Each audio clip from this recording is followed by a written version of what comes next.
Like you talked about mobility, right? You've got that Tahm Kench. Devour can be very impactful. The Spirit Rush can be useful to either reposition, get away from some threats, but how do these teams want to win the game? Yeah, I mean, BDS is just, here, look, we're going for late game, right? Ornn, you got the Twitch there. Letting them know he's looking down bottom. Cinkrof really wants to get in towards his top side, though. Irrelevant feels like he's kind of sniffed this out. The wave is pushing into him as well. Okay, remember, no flash available, no mana either. Stepping forward into the minion wave, takes an auto to the face. There's the audacious charge followed. This should be a relatively easy first blood secured after the three-pronged strike and secured by Cinkrof. Easy peasy in the top. Like you mentioned, the dragon fights, for example. Let's take a look. Zanzarah making his way up top.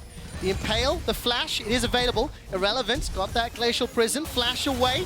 The Flail will connect, and so does Get Over here. Next kill secured. Misfits on the board. They even up the gold, and Vetheo was roaming to BDS's jungle. The Observer's highlighting that fantastically, and maybe xMatty's the target. Yeah, great word from Limit, though. They know this is coming, and Ahri and Cinkrof are on the way. Can they survive for long enough, though? We're gonna find out. On the hunt, thrown down, spell shield pop, 4 versus 2. That's the gobble, gobble, gobble as xMatty spat out. 2 more members of BDS coming in for reinforcements. No teleports available for top laners, and nobody goes down just yet. xMatty re-engaging with a rat-a-tat-tat, and there's not enough damage to make... xMatty may need a bit more help.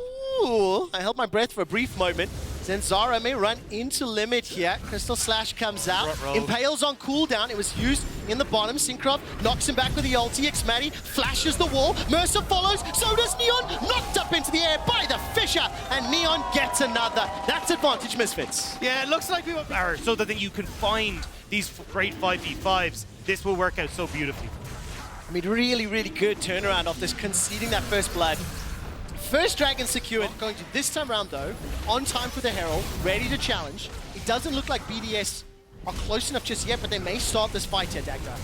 Well, it looks like they're going to go down to Neon here. Oh, that's the Abyssal Voyage coming out. Limit is now stunned in place. Glacial Fisher comes down, waiting for Velvent to throw the prison out. Vetheo has stolen this Pro Rush. Limit's going to be the target and survived just long enough for now. Vetheo finally takes him out. The Rift Herald still alive and still helping out BDS. 1-2 kills to Misfits. They get the Herald as well as another 3 and the Heralds. And 15 seconds until the Dragon spawn, so they from Vetheo to finish that one off. They managed to secure that Dragon. Well, they started the Dragon and haven't actually continued it. Instead, BDS are around in time. Take a look at ultimates. 1, 2, 3 are unavailable for BDS. Zanzarah forced to flash for his life. The Dragon now starting to tag up members of BDS. Irrelevant. 1 second for the prison. Does he fire the trigger? It's available to him. Zanzarah's got the Impale available too. Oh, Vetheo has managed to hijack the Ornn Horn. That is potentially sending BDS away. The Ornn Horn knocks Cinkrof into the air. The dash forward from Vetheo looking for the chains. The prison won't find a direct hit. And instead, BDS escaped for now. The wall, Zanzarah celebrating. Captures a Crystal Spy inside the jungle. Limit will get tagged up. Normal flash available to him. Impaled, locked down. It's just literally run down. Yeah, I mean, they try and find the pick as BDS, but immediately Misfits are there, and Misfits have not been shy about starting Baron, and it's 20 minutes on the clock, Trevor. How bold is this? How bold is this? Level 11 for xMatty, Blade of the Rune King, as well as the Spray and Pray. Now BDS starting to step forward. Baron already down to 8,000. The Ornn Horn is available. Agresivoo can call it.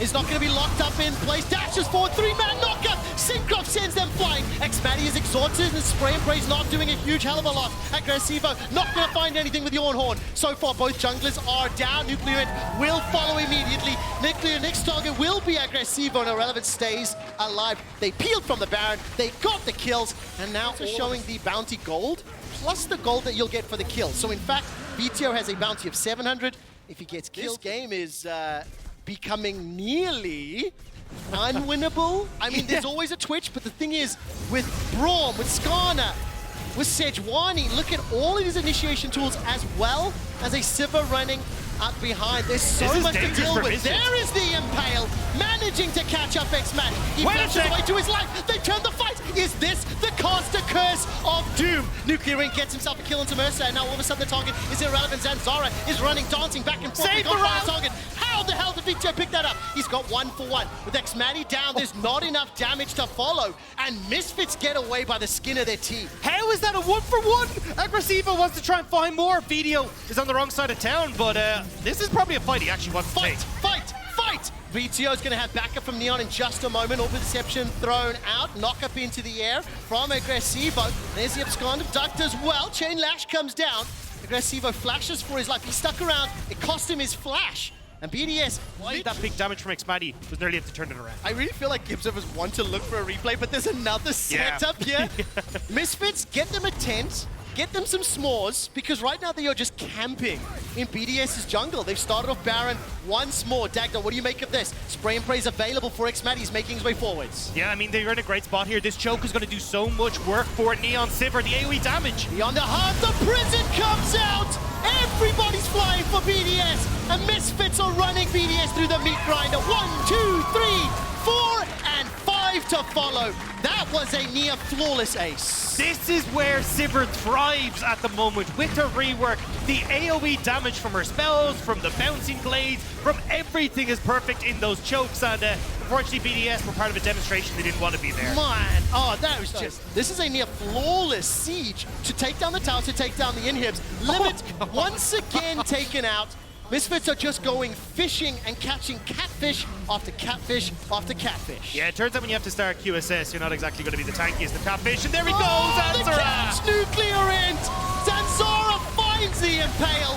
It is immediately countered as Neon is taken down, but with the gigantic gold lead, Misfits slap BDS with their wallets. They ace them once again. The Baron empowered minions pushing into the base, into the Nexus, and Mersa's doing a dance, having a good time, getting down tonight. Misfits close the game out and are so tantalizingly close to playoffs and worlds. Misfits are looking at that playoff with hungry eyes, because after that performance, they look spectacular. Hitting the mid-game in their stride, finding these wins at every single neutral objective, and just wiping the floor with them. I mean, Misfits are now staring down the barrel of G2 and Fnatic and saying, can't touch this. They are looking one win, 99.7. I'm actually getting a shaken head from Ebon.